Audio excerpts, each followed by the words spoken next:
يوم 30 مارس آذار 2019 تنتقل رسميا من لندن الوكالة الأوروبية للأدوية باتجاه أمستردام في هولندا، والهيئة الأوروبية للمصارف سيكون مقرها في العاصمة الفرنسية باريس.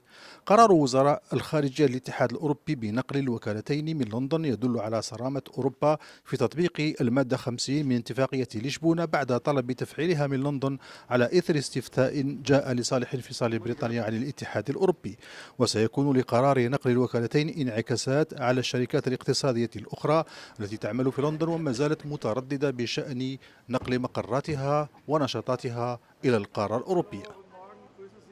Nous sommes évidemment heureux d'avoir cette responsabilité d'accueillir la relocalisation de l'autorité bancaire européenne et aussi bien le ministère des Finances, le gouvernement en général et la région Île-de-France sont mobilisés pour que cette relocalisation se fasse dans les meilleures conditions possibles, en particulier pour les personnels de l'autorité bancaire européenne. À un moment où l'Europe se concentre sur la réforme de l'union bancaire et continue à avoir des projets ambitieux autour de l'Union économique et monétaire. انفصال بريطانيا عن الاتحاد الأوروبي ما زال يراوح مكانه، ولا توجد أي مؤشرات إيجابية باتجاه اتخاذ قرارات حاسمة من طرف الحكومة البريطانية. وينتظر الاتحاد الأوروبي إلى حد الآن وبعد الانتهاء من 6 جولات تفاوضية قرارا حاسما من لندن بخصوص القضايا المطروحة على طاولة التفاوض، وأهمها الفاتورة التي ستدفع للاتحاد الأوروبي. أما الأسئلة المطروحة والتي تتحدث عن سيناريو تراجع بريطانيا عن الانفصال يرفض الاتحاد الأوروبي الإجابة عنها لحد الآن. On est un peu inquiet de l'évolution de la négociation du Brexit.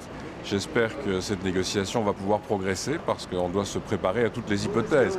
Si on n'avance pas vraiment sur les points principaux, je crains que l'on ait à un moment donné aussi à imaginer la situation où il n'y aurait pas d'accord. Le gouvernement britannique est tellement divisé sur cette question et donc il n'y a pas de marge de manœuvre, aucune marge de manœuvre, même pas pour aller vers ce que l'Union européenne demanderait ou ce qui serait bon pour les Britanniques aussi. Rester dans le marché intérieur ou dans l'Union douanière, ça aiderait déjà beaucoup à résoudre le problème.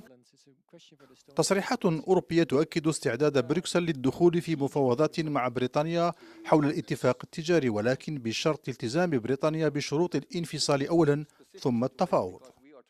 كل المؤشرات تدل على أن الطلاق بين بريطانيا والاتحاد الأوروبي سيكون صعبا ومعقدا وقد تشوبه الكثير من التشنجات.